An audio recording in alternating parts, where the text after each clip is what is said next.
Hello guys, welcome to the Economy Heart. Again, I have come with a new topic. So today's topic is about what is IPO and why it's issued. So guys, now IPO stands for Initial Public Offerings. So we will discuss about this topic in details. So let's start with the topic. First of all, we will start with the introduction part. So let's see the introduction. The first step on a new journey is the most significant. Thus, this applies to everything in the universe, whether it's a resolution, a relationship, or a business. Since the first step is the most crucial, and as they say, a good start is half done.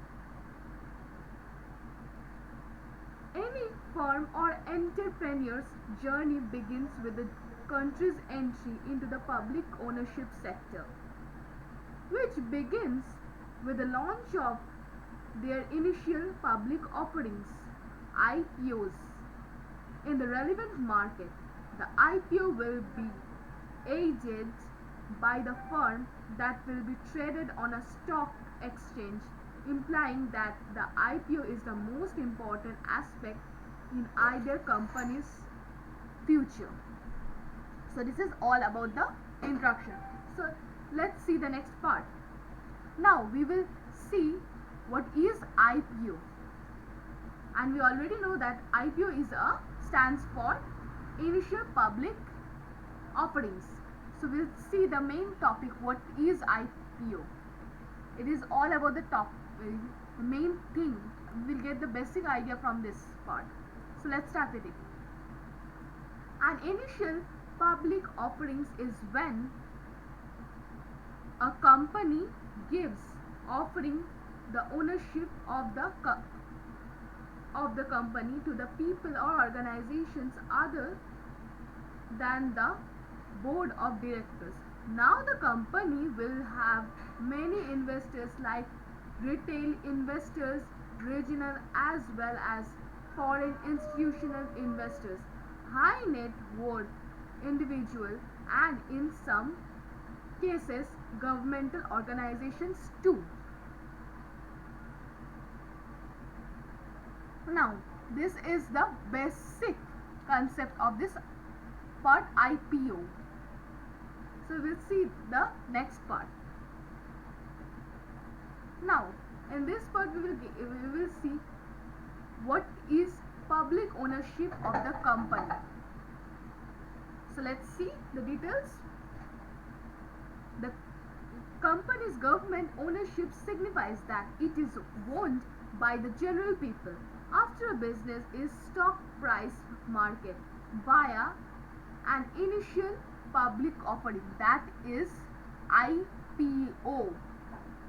It must now include the opinions of all its investors. Now this implies that the audience is a portion owner of the business for all significant decisions. So here it is all about the public ownership of the company. So next we will see, is public ownership risky for the company? It is risky or not, we will get to know. So in most cases public ownership is not risky for the company, because the company will get other key people to the company, as all of them have invested their money in the company and are really willing to help in growth of the company, whether or not they own shares. So this is why it's not risky every time, most of the times actually. Now let's see the next part. Why do companies issues IPO? Now it is another important topic. Then why the companies issues these IPOs? So we will get this answer why. Now some companies issues them to raise funds for expansion. Others do it to recover from their previous year's loss making, which is called debt for the companies. So this is the reason why why these companies or corporate companies issues these IPOs. Now let's see the next part. What's the process of IPO listing? Now let's see the details. The company need to consult and take the help of all the experienced institutions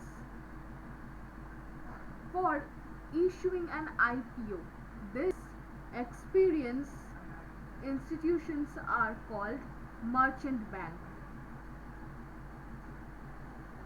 Along with merchant banks, there are some other persons involved, like an underwriter registered of the company, who all help the company for completing and issuing all the IPO related documents and processes.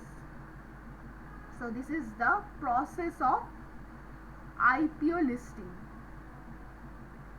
Now we will see what is a draft red herring prospectus. Now we will also see this draft red herring. Now what is this? Now red herring prospectus is the first draft document issued by the company to the state share market regulatory authority. Now this document actually tells all the crucial information, like we can say that past, present, future of everyone associated with the company, along with all the reasons for which company is issuing this IPO. Now let's see the next part. Now in the next part we will see, do all companies who issue IPO get listed on the stock market?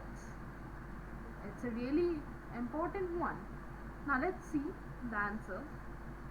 Under subscribed means less than 100% the total shares allotted to the particular group of people. The company whose fully IPO is fully subscribed, mostly listed on the respective stock exchanges. Then the company can again complete the process for IPO issues after some month to break. So this is all about this part. Next, let's go to next part. What does a company do if it's not listed on the stock exchange in the first attempt? The company can work on its fundamental and profitability for some periods, because these are the main reasons for any investors to invest in a particular company. So this is why this now this is the thing the company do if they don't list it on the stock market in the first attempt. This is the thing they actually do. So let's see the next part. Now in this part we will get to know that, can a company once listed on the share market issue IPO again? It's really an important question. So let's see the answer. Yes, the company can issue new shares from time to time, but the secondary shares issued in the stock exchange are not called as IPO, but they are called means they are called FPO, means follow up offers, which means the shares which were issued by the company in continuation to the already issued shares. So this is the answer. Can a company listed on the share market issue IPO again? The answer is absolutely yes. Now let's get to the next part.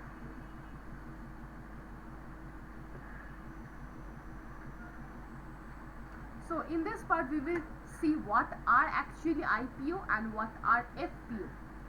The basic thing, and you will really get, I think you are really getting this topic interesting. This initial process offerings, it's really an interesting topic. So let's see what are the IPO and what are the FPO.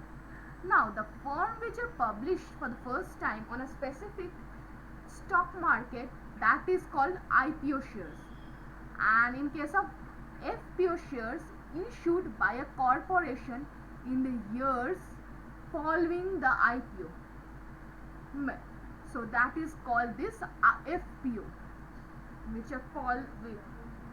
which shares are issued by the corporation or the company